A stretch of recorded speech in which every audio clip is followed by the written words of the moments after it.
Bueno, Agustín, primero de todo, muchas gracias por darme la oportunidad de entrevistarte para mi trabajo de final de grado sobre la filosofía aplicada. Y bueno, si te parece, pues vamos a ello. Perfecto. En tu web citas una frase de Robert Schwartz que dice que entre el 90 y el 95% de la población mundial no sabe pensar. A tu parecer, ¿qué cualidades se requieren para saber pensar y se fomentan en tu práctica? En el mundo anglosajón, lo que llaman critical thinking, pensamiento crítico, es tal vez la herramienta que más utilizamos para que la persona, el cliente, aprenda a pensar de una forma más efectiva, ¿no? Que es también uno de los ejes axiales de la filosofía, el pensamiento crítico. En este sentido, el asesoramiento filosófico, más que una terapia alternativa, que es como a veces se la ha concebido, es más bien una paideia, una pedagogía, un aprender a pensar de otra manera, viendo otros enfoques, haciendo revisión crítica de los propios pensamientos, y de esto es de lo que nos encargamos en parte los asesores filosóficos. ¿Por qué rechaza el sustantivo asesoramiento y prefiere sustituirlo por acompañamiento para describir su profesión? Sí, porque realmente, aunque seamos conocidos como asesores filosóficos, realmente no asesoramos. Un asesor es un experto que aconseja a un cliente, porque tiene más conocimientos que él, por eso es un experto, lo que tiene que hacer.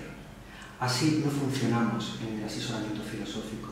Nosotros como adultos, y como adulto que es el cliente, no le podemos decir lo que tiene que hacer, sino que es él mismo que tiene que llegar a sus propias soluciones, a sus propias verdades, a su propio autoconocimiento, y en este proceso, en este proyecto de autoconocimiento, nosotros le acompañamos con una serie de metodologías, de herramientas, pero nunca asesoramos, es decir, tienes que hacer esto para que te vaya bien, porque si no, no procedemos así.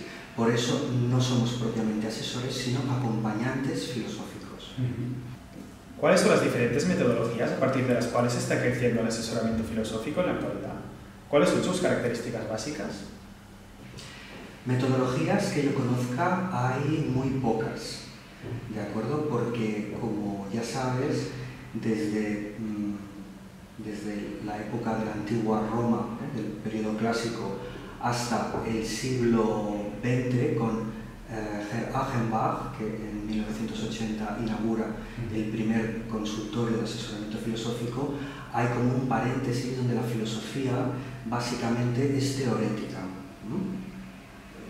Entonces, metodologías son las que los propios filósofos que a partir de Achenbach se han constituido y han vivido de esto, han creado. Es decir, nosotros somos creadores de nuestra propia metodología.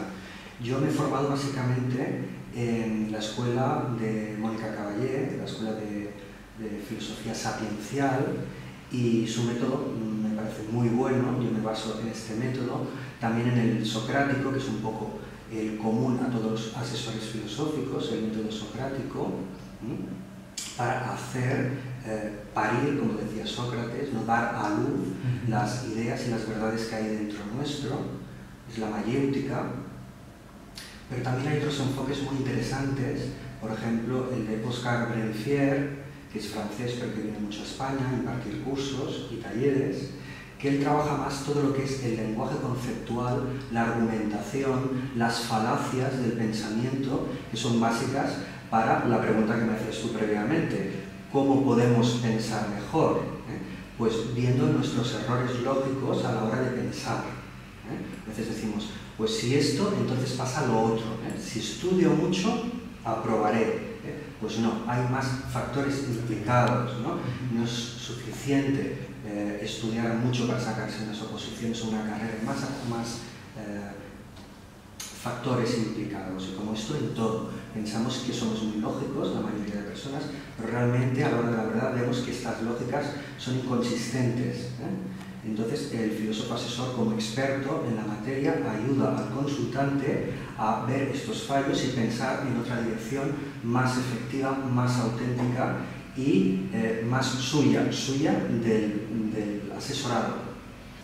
Muchos filósofos prácticos reivindican su papel en ámbitos que en la actualidad están más bien reservados, sea la psicología, para tratar psicopatologías leves sin base fisiológica, o alternando con el tratamiento psiquiátrico o incluso con la religión, por ejemplo, en el ámbito del acompañamiento espiritual a pacientes terminales.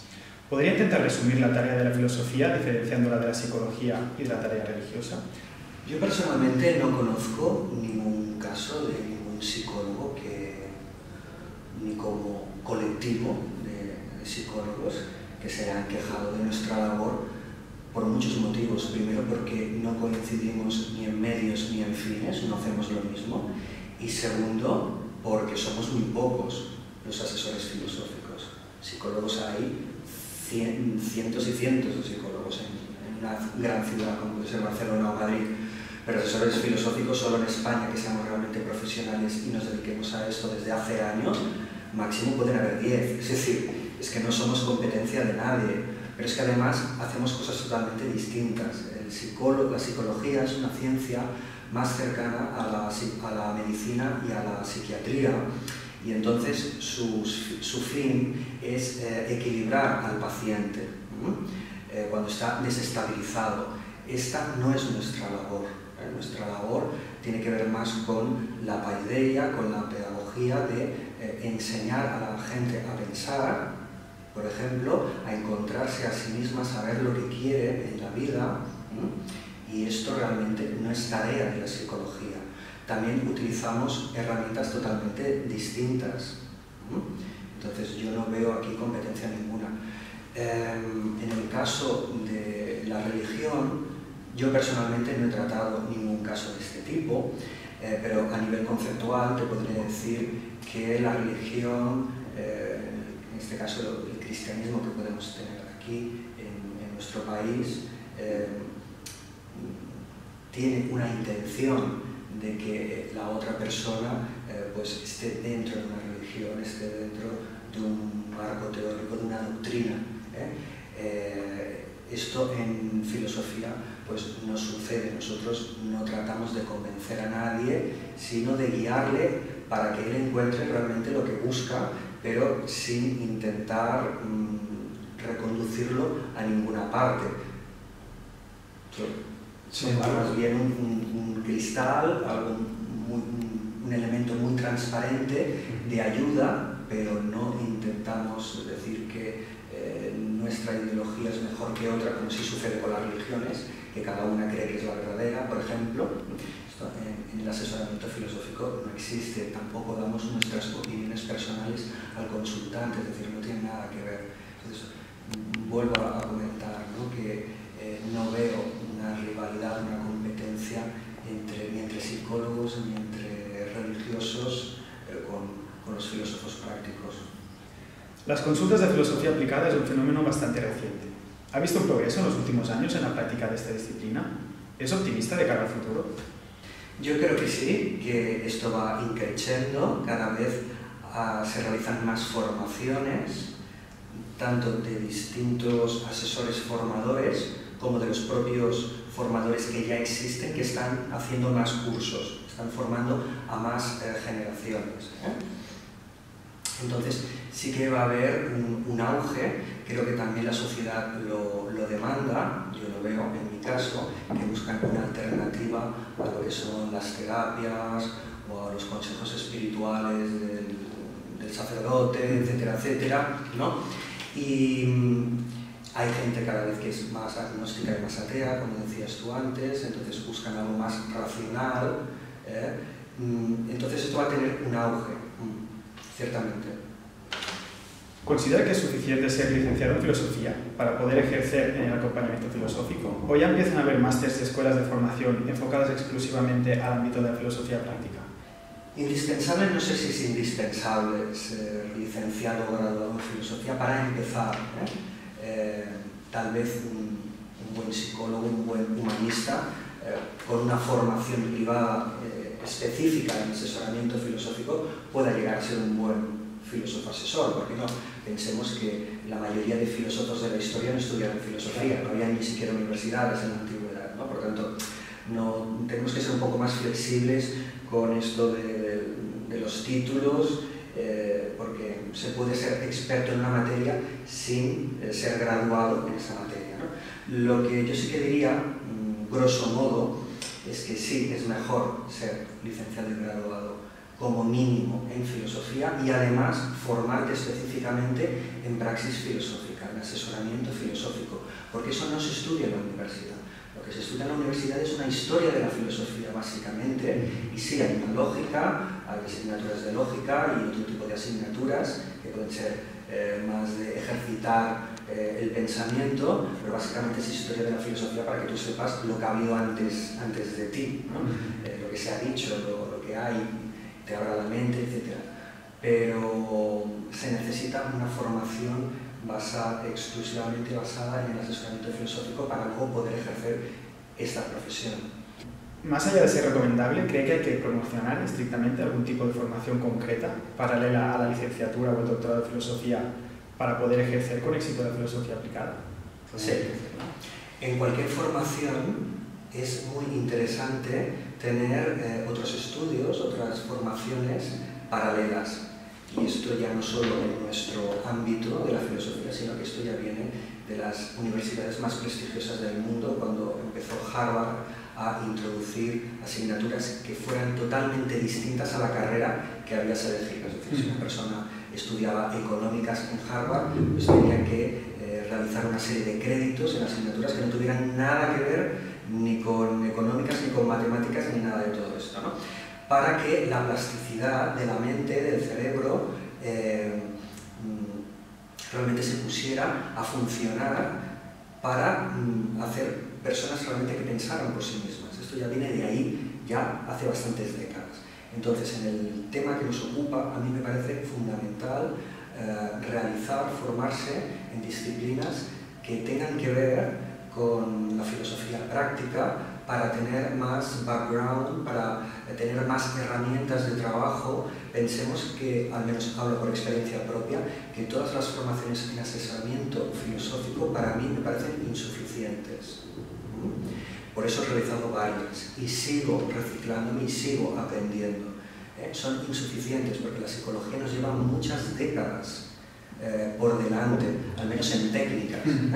Pero claro, nosotros, es decir, la filosofía como práctica, desde Achenbach, antes de Achenbach, no se había hecho nada, excepto lo que hizo Sócrates, y bueno, podemos encontrar parte de cómo aplicar la filosofía en Kant, en Spinoza, pero no realmente lo que hacemos en una consulta con un asesorado, no tiene nada que ver, ¿no? Entonces, ahí la psicología nos gana mucho terreno porque han estado ellos creciendo. Recordemos que la psicología pertenecía a la filosofía hasta que se independizó y se estableció como ciencia. Entonces, claro, nos lleva muchos años. Entonces, yo creo que nosotros hacemos una gran labor, una labor completa, pero para estar bien formado necesitas conocer y dominar muchas disciplinas. En mi caso fue el mindfulness, como acabas de decir, pero también la terapia racional emotivo-conductual, que es una terapia que pertenece a las terapias cognitivo-conductuales, está concretamente a Albert Ellis, y la elegí porque precisamente Albert Ellis en esta terapia racional emotivo-conductual la base es estoica, se basó en Epicteto. Él era psicoanalista y psicólogo y vio que no tenía suficientes resultados con el psicoanálisis y con la psicología que había entonces. Y empezó a buscar otros enfoques y dio a parar con el estoicismo de Epicteto y vio que aquello funcionaba, sobre todo los máximos muy importantes que tiene Epicteto. Y esa es la base de la TREC, de esta terapia racional emotivo-conductual, y también del asesoramiento filosófico que utilizamos la mayoría de asesores prácticos. ¿Podría hacer una caracterización y distinción general entre lo que usted reivindica, una filosofía inspirada con las escuelas filosóficas antiguas con poder de transformar al que la practica, como ya puso de relieve Pierre Hadot en su libro Ejercicios espirituales y filosofía antigua, y otra filosofía más bien académica que desde la Edad Media predomina en las universidades y que es de carácter meramente especulativo y retórico? Por muchos factores, lo que comentaba antes del contexto. Al haber tantos siglos de cultivo de la filosofía teorética, eso ha sido en detrimento de la práctica. Pensemos que en la Edad Media, como filosofía cristiana como cristianismo, no les interesaba que la gente pensara por sí misma, sino lo que les interesaba es que la gente adoptara una doctrina. Entonces ahí es cuando la filosofía se hace expresamente, totalmente teorética, es decir, escolástica, de aprender los modelos que habían en la época, pero no se permitía ni se apoyaba, no se secundaba que la gente pensara por sí misma. En ese momento desaparece la filosofía práctica, evidentemente, porque la filosofía práctica se basa primeramente en el critical thinking que decíamos antes, en este espíritu crítico que tenemos todos de decir, bueno, espera, tú crees en esto, pero yo no tengo por qué creer en esto. Voy a hacer una revisión de estos valores, de estas creencias, a ver si resuenan conmigo o no van conmigo. Claro, esto desaparece en la Edad Media, son muchos años, muchos siglos, perdón, hasta 1980 con Achenbach, que retoma ese ideal griego de cómo empieza la filosofía. La filosofía realmente empieza de dos formas en la antigua Grecia. Una con los físicos, que hoy en día serían los científicos, es decir, explicar la fisis, explicar la biología, la vida, cómo es este universo, por qué funciona, cómo funciona, por qué cuando cojo una cosa y la suelto siempre cae. Esos fueron los primeros científicos que fueron filósofos, fueron los físicos. Pero luego estuvieron los presocráticos y Sócrates, ¿no? Y ya en esa época, en lo que es la Grecia clásica, ellos vivían una filosofía encarnada, que ese filosofar, ese aprender, averiguar cómo es el mundo, cómo es uno mismo, les sirviera a ellos mismos en su día a día y que no fuera simplemente una acumulación de conocimiento o de información. Entonces, eso es lo que se perdió a partir de la Edad Media, ¿no? ¿Cuáles son las herramientas metodológicas que toma de la filosofía aplicada y que más utiliza en su consulta? De hecho, usted tiene una metodología propia, denominada Praxis Filosófica, Método Esencial. ¿Podría nombrar sus características principales? Como te comentaba antes, parto del método socrático, donde las preguntas, el hacer preguntas radicales es muy importante, y también trabajo como herramienta con las dos máximas de Epicteto, que decía, no son tan importantes las cosas como el juicio que hacemos de ellas, es decir, la importancia que damos a las cosas, y la segunda máxima es, si quieres ser feliz, atiende a lo que depende de ti y apártate de lo que no depende de ti. Entonces ahí en la consulta indagamos qué es lo que depende de uno mismo y lo que no. Y vamos indagando y vamos gestionando todo eso. Esa sería una herramienta, las dos máximas de Epicteto. Luego tengo otras, pero estoy escribiendo un libro y preferiría de momento reservármelas, ¿de acuerdo? Pero diríamos que estos dos elementos, que también son comunes a otros asesores filosóficos que conozco, son los que utilizo, y también por parte del mindfulness utilizo lo que es el conectar con la presencia interior, que la filosofía práctica no es solamente el arte de pensar correctamente o de pensar lógicamente. Entonces es fundamental aprender a meditar formalmente, es decir, sentado con los ojos cerrados, conectando con el silencio, y luego llevar ese estado mental, meditativo, a tu vida cotidiana. Entonces, esta parte, que sería la mente contemplativa, que proviene del mindfulness, proviene de las filosofías orientales, es muy importante y se complementa con la mente analítica racional nuestra, occidental, porque si una persona no tiene claridad mental, no va a poder pensar correctamente. Nosotros tenemos mal entendido lo que es el pensamiento, pensamos que cuanto más se piense mejor, y no vemos que no es una cuestión de cantidad, sino de calidad. Tenemos que pensar tal vez menos, ¿no?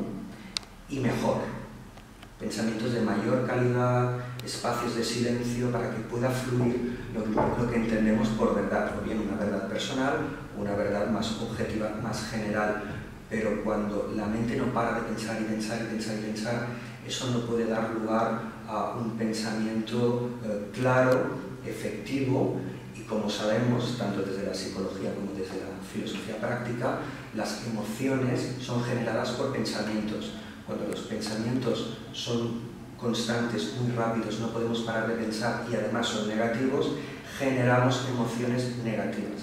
Entonces tenemos que aprender a calmarnos, a aprender a conectar con el silencio, a observar nuestra mente en la meditación y luego eso llevarlo a la filosofía más nuestra, más práctica, más occidental, pero con esa base de tranquilidad interior y de calidad de pensamiento que nos facilita esta práctica oriental de la meditación. Usted ha declarado en varias entrevistas ser muy aficionado al arte. ¿Cree que la filosofía aplicada puede hacer uso intensivo de las posibilidades que ofrece el arte como terapia? ¿Podría poner algún ejemplo real de su consulta? Bueno, sí. Soy más que aficionado al arte. Yo fui artista y soy artista plástico, lo que ahora no ejerzo por una cuestión de tiempo. También fui crítico de arte y además soy esteta. Soy doctor en filosofía del arte.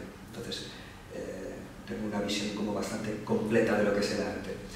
Lo que no hago es arte terapia, tal vez es lo último que me falta, pero lo que sí que he introducido en el consultorio, como tú decías, es otro tipo de arte, comentarlo a un nivel profundo, por ejemplo el cinematográfico. He tenido varios consultantes con los cuales hemos comentado la trilogía Matrix, que es una metáfora de la caverna de Platón. Entonces ahí vemos todos los conceptos platónicos que están en la película, actualizados a la modernidad, pero vemos lo que es el elegir, el implicarse o el vivir según la sociedad, sin crítica alguna, lo que es la verdad, lo que es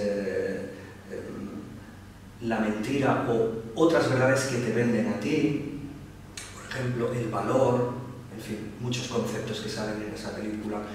El oráculo, que en Matrix representa toda la parte intuitiva de la persona y mediúnica, y el arquitecto, que es la lógica pura, y todo esto lo vemos en la filosofía encarnada del asesorado, cómo estos valores actúan o no en su vida, qué echa de menos, qué le falta, qué le sobra, por qué, y todo esto constituye una indagación, pero no arqueológica, como hace el psicoanálisis yéndose al pasado, sino una indagación en el presente, desde el presente y en el presente, de qué le interesa ahora, qué necesita ahora, por dónde tiene que ir ahora esta persona.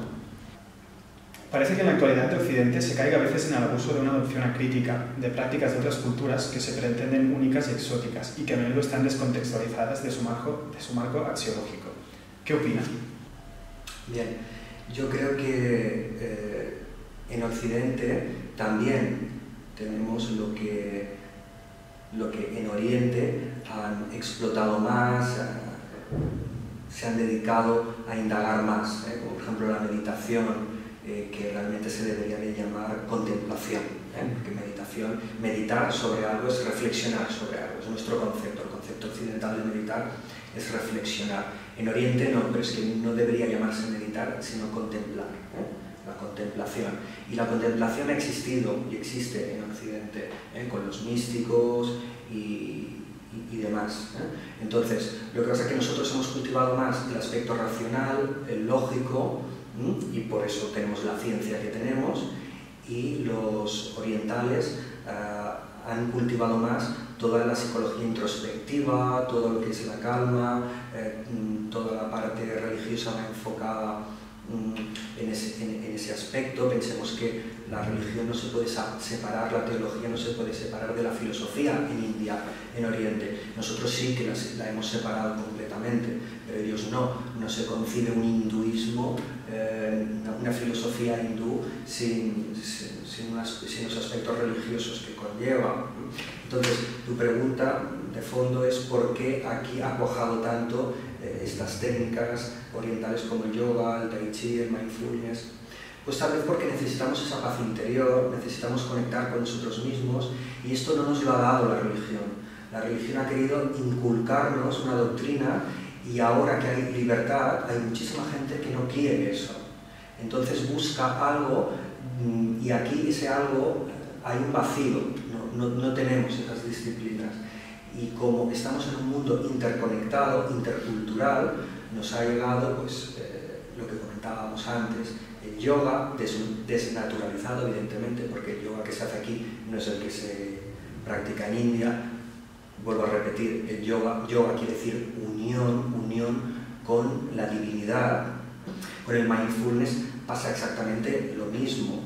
Aquí se utiliza el mindfulness para reducir los índices de estrés, pero realmente el mindfulness constituye una filosofía de vida muy parecida a la Zen, si tuviéramos que hacer una analogía. Entonces realmente lo que nos llega aquí es muy descafeinado, pero también gracias a eso mucha gente ha entrado en estas vías, ¿no? Y luego la gente que quiera profundizar más, pues ya buscará cómo profundizar, cómo cultivar estas vías de una forma más originaria. Pero tal vez que sean lights tienen el beneficio de que más gente ha podido acceder, porque realmente nadie que es cristiano quiere hacerse budista o musulmán. Es decir, las personas no quieren cambiar su religión realmente, ¿no? Entonces, una conversión express. Exacto, es muy difícil, ¿no? Lo que busca la gente es algo que sea accesible y le dé beneficios. Entonces yo creo que esto en el fondo, que esto es bueno. Y luego la gente que realmente conecta, que diga, pues yo quiero ir más allá. Ya se busca la vida para buscar un maestro espiritual, por ejemplo, o un auténtico yogi que le haga yoga en los aspectos que no son solamente físicos, de asanas, etc. ¿Cuáles cree que son los beneficios de la meditación tal y como se practica en las principales escuelas orientales, que la hacen una práctica tan saludable y que usted enseña a practicar en su consulta? Ciertamente Alfonso Caicedo, el creador de la sofrología, hizo este recorrido, este periplo por Oriente, para ver qué es lo que daba la felicidad a las personas, a los orientales. Él no fue el único. Tenemos también a Jare Holem, profesor catedrático de la Universidad de Oslo, que creó la meditación científica, Aken, se escribe A-C-E-M, pero se pronuncia Aken, y fue un boom en los años 60. Caicedo, Jare Holem, estuvo John Kabat-Zinn, hasta que fructificó su método después, pero en los años 60 fue la década de los 60 fue una época donde muchos científicos occidentales se preguntaron por la felicidad, por qué eran felices los orientales si no tenían el confort que teníamos los occidentales, porque nosotros asociamos la felicidad al confort. El confort es dinero. Si quieres tener un buen coche, una buena casa, necesitas dinero. Y un buen coche, una buena casa, una buena pantalla de plasma, un buen ordenador, te da confort. Entonces nuestra idea de felicidad es la idea de confort, en parte. Entonces ellos se preguntaron qué tenían los orientales, que no teniendo confort eran felices. Entonces se dieron cuenta, todos ellos, y concretamente Caicedo, que el nexo común denominador era la meditación. Entonces, John Kabat-Zinn igual. Entonces, lo que hicieron fue poner a prueba la meditación, extraerle toda la parte mística y de creencias religiosas, hacerla laica. Y entonces Caicedo creó la sofrología caicediana, John Kabat-Zinn la metodología MBSR, Mindfulness Based Stress Reduction, y vieron que funcionaba igual, poniéndola a prueba con personas occidentales. Se enseñaba, y se continúa enseñando, pero hablamos de los principios, se enseñaba a occidentales a meditar sin ningún tipo de creencia religiosa y obtenían apaciguamiento mental, serenidad emocional, etcétera, etcétera. Entonces vieron que funcionaba la meditación y llegaron a esa conclusión. Por eso la implementaron en Occidente. Entonces, respondiendo concretamente a la primera parte de tu pregunta, que cuáles son los beneficios de la meditación, beneficios además constatados científicamente, es el apaciguamiento de la mente. La mente se relaja. En terminología científica, meditar es la disminución del número de pensamientos por minuto. Cuantos menos pensamientos por minuto tenemos, más apaciguados estamos y más entramos en un estado que se llama alfa, de ondas alfa, porque el cerebro emite diversas ondas. Desde las ondas teta, que son las ondas que emite el cerebro cuando está durmiendo en fase REM, hasta beta, que es normalmente cuando estamos en nuestra vida cotidiana, estamos en beta, estamos un poco acelerados. Entonces lo que se trata es de bajar un poco a alfa, donde el nivel de concentración es mayor, pero los pensamientos son menores y de mayor calidad, que es lo que comentaba al principio. Pensar menos, pero mejor. Pensamientos de mayor calidad. Por tanto, el beneficio principal de la meditación es tranquilizar la mente y las emociones para pensar con más claridad. ¿Son necesarias una serie de cualidades por parte del paciente para ser apto para seguir un acompañamiento filosófico y no ser derivado a otro especialista? En el asesoramiento filosófico yo creo que sucede lo mismo que en cualquier tipo de terapia. Si la persona tiene sus facultades discursivas sanas, puede realizar un asesoramiento filosófico perfectamente. Otra cosa es lo que llamamos conexión. Hay personas que conectan más con un enfoque que con otro. En psicología, por ejemplo, hay personas que no conectan con la psicología clínica, pero conectan con una Gestalt, por ejemplo. O conectan con un psicoanálisis y no conectan con un conductismo, por ejemplo.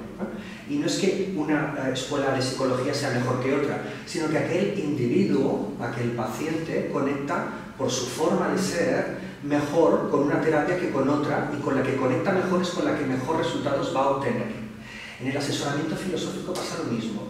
Como todos tenemos la capacidad de pensar, si tenemos nuestras facultades discursivas sanas, todo el mundo puede hacer asesoramiento filosófico. Solo cuando la persona no puede pensar, porque está colapsada, porque tiene un trastorno mental que no puede pensar, o un retraso suficientemente grave que no puede pensar con claridad y con eficiencia, entonces, claro, no va a ser efectivo el asesoramiento filosófico. Pero en la inmensa mayoría de los casos se puede hacer un acompañamiento filosófico perfectamente.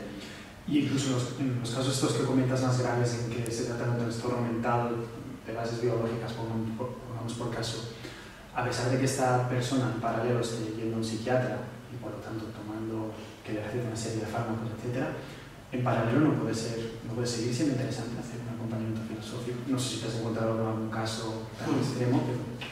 Sí, he tenido dos casos y en la actualidad tengo un caso de esquizofrenia en el que esta persona, ya hace 2 años que viene, ya ha mejorado muchísimo.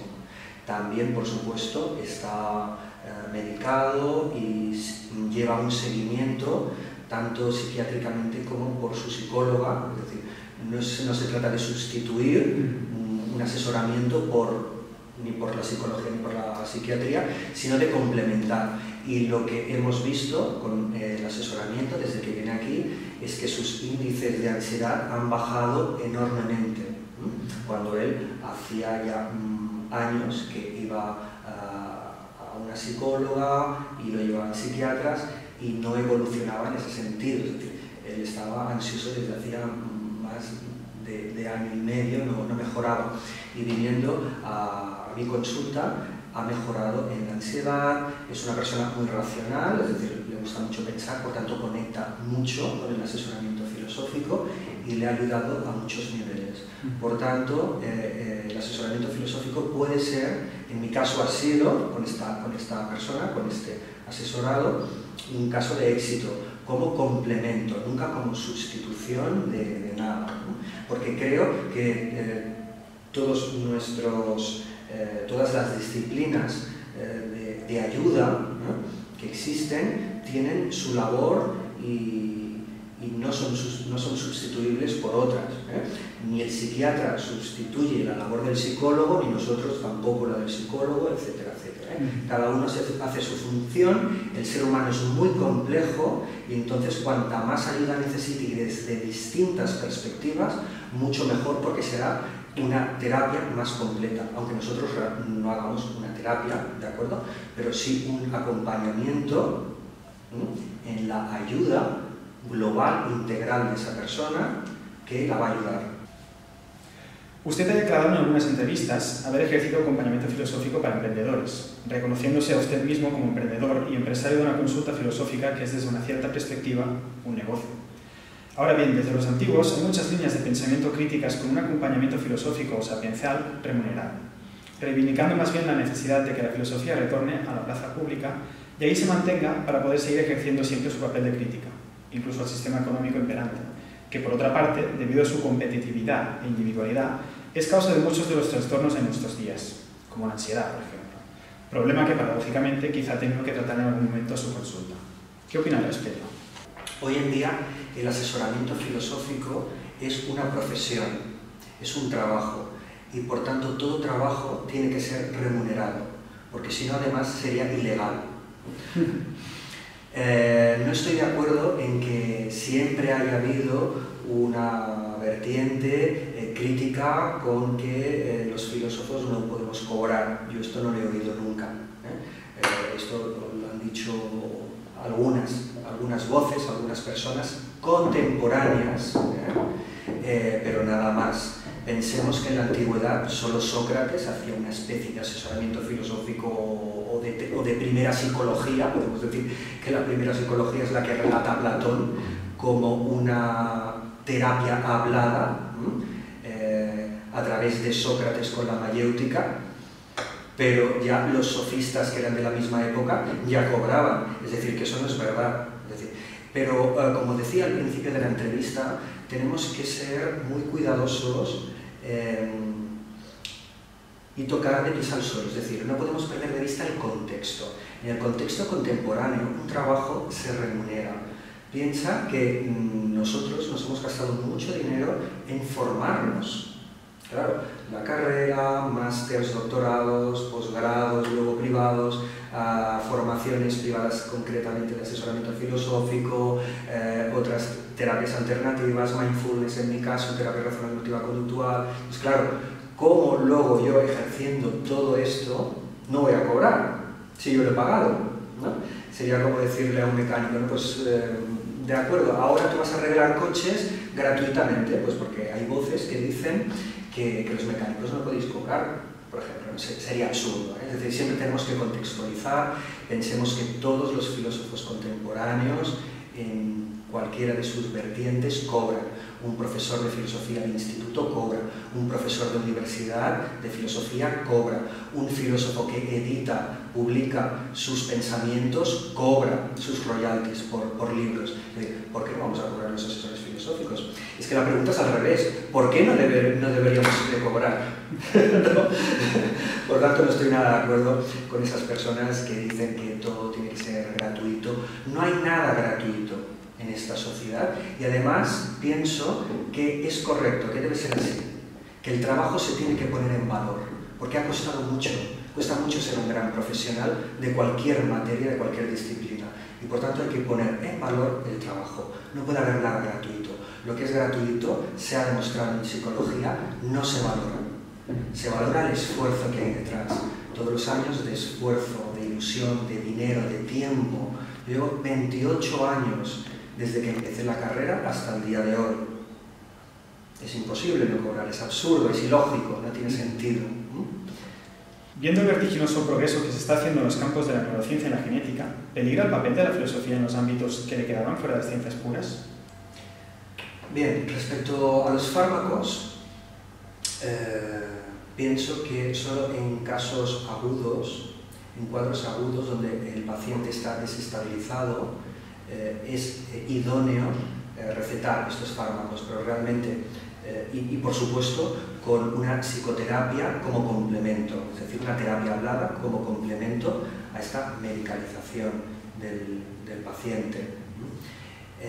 Pero de ningún modo ir tirando de pastillas, es decir, los fármacos, las pastillas no resuelven los problemas, al contrario, dejan a la persona como un autómata,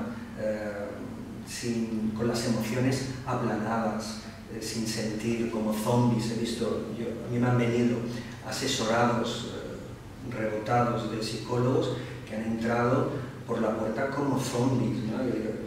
Que no he podido trabajar con ellos, porque realmente tienen la mente atiborrada por culpa de los fármacos. Entonces, como acabo de decir, para mí los fármacos se deben de utilizar solo en casos extremos, agudos, donde la persona no puede pensar y mucho menos con claridad. Pero si la persona puede pensar, hay que gestionar ese dolor tiene que salir. No tenemos que tener miedo al dolor, el dolor forma parte de la vida, ¿no? Pero con los fármacos ese dolor se tapa. Pero, ¿qué pasa? Que luego tiene efectos secundarios, ese tapar el dolor. La persona no funciona, se queda atrapada. De hecho, esto es adicta a estos fármacos. Y se llama adicta porque son fármacos, son legales. Si fueran ilegales, les llamaríamos drogadictos. O sea que cuidado. Entonces, sobre el futuro, sobre la modificación genética, etc., yo pienso, volviendo a contextualizar, el concepto de contextualizar las cosas, que tenemos que pensar en el presente, no en un futuro. Tal vez sí que vamos, en un futuro lejano, sí que vamos a la vida eterna, la eterna juventud, a la felicidad a través de fármacos, a través de hormonas, a través de la biónica, de sustituir las partes del cuerpo por partes metálicas, y en un futuro muy lejano se pueda transmitir la conciencia a un androide, a un ordenador de forma humana, y por tanto seremos inmortales. Pero claro, en ese supuesto ya no nos haríamos estas preguntas. Para terminar, y ya que hemos sacado a colación el tema del dolor, para un caso que me interesa especialmente, ¿qué puede ofrecer el acompañamiento filosófico con una prueba existencial tan dura como es la de sufrir dolor crónico? Como comentaba antes, creo que el sujeto, la persona, sea paciente en medicina y psicología, o sea, asesorado en el acompañamiento filosófico, cuanta más ayuda reciba, mejor. En el caso del dolor físico, tiene que ser atendido por la medicina. Aquí tenemos que separar ámbitos muy claramente. El filósofo no puede ayudar físicamente al asesorado, al consultante. Lo que le puede ayudar es a concebir su enfermedad, su problema y cómo funciona la vida. En la vida hay dolor y hay placer, hay día y hay noche, hay enfermedad y hay salud. Es lo que decía Heráclito: nunca te bañarás dos veces en el mismo río, porque el universo se rige por la ley de la impermanencia, todo cambia. Entonces tú ahora puedes estar bien físicamente, tener un accidente de coche y quedarte paralítico. Por supuesto que tenemos el derecho, y yo diría incluso el deber, de hacer todo lo posible para paliar el dolor, claro que sí. Pero dicho esto, la función filosófica posterior es aceptar ese dolor. Al igual que una persona que nace ciega tiene que aceptar ese hándicap, porque si no lo acepta, si se resiste, va a ser peor, va a sufrir y además no va a recuperar la vista. Además de continuar ciego, va a estar amargado, porque el sufrimiento inútil no arregla nada. Al igual que, vuelvo a repetir, el ciego tiene que aceptar su ceguera, la persona con un dolor físico tiene que aceptar su situación. Tiene que aceptar que eso forma parte de su situación actual, que puede revertir en un futuro o no, pero lo tiene que aceptar. También es cierto que hay técnicas en el mindfulness también como filosofía de vida, no solo como reducción del estrés, en el cual a través de la gestión de la mente, de aceptar ese dolor hasta atravesarlo, en vez de quererlo separar, alejarse del dolor. Cuando atravesamos el dolor, paradójicamente no lo sentimos, o lo sentimos menos.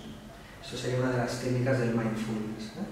Pero básicamente la labor propiamente filosófica es aceptar tu situación, sea la que sea, la de un dolor, la de una disminución, la de un duelo por muerte, por separación, por lo que sea, como parte de esta vida. No hay una vida donde todo sea alegría y todo sea felicidad y todo vaya bien según bien para nuestro criterio. No, no existe. La vida es dual, es como una moneda, hay una cara y hay una cruz. Y hay que aceptar tanto la cara como la cruz, porque si no aceptas la vida tal como es, y la esencia de la vida es cambio, como decía antes, la ley de la impermanencia, quien no acepta la vida tal como es, va en contra de la vida. Quien va en contra de la vida realmente va a sufrir mucho, porque la realidad siempre se impone. Bueno, Agustín, pues por último agradecerte mucho que hayas colaborado mediante esta entrevista a mi trabajo de final de grado sobre la filosofía aplicada. Gracias a ti, Marc, por darme la oportunidad de explicar lo que es la filosofía práctica, el asesoramiento filosófico, y te deseo lo mejor en tu trabajo de final de carrera. Muchísimas gracias. A ti.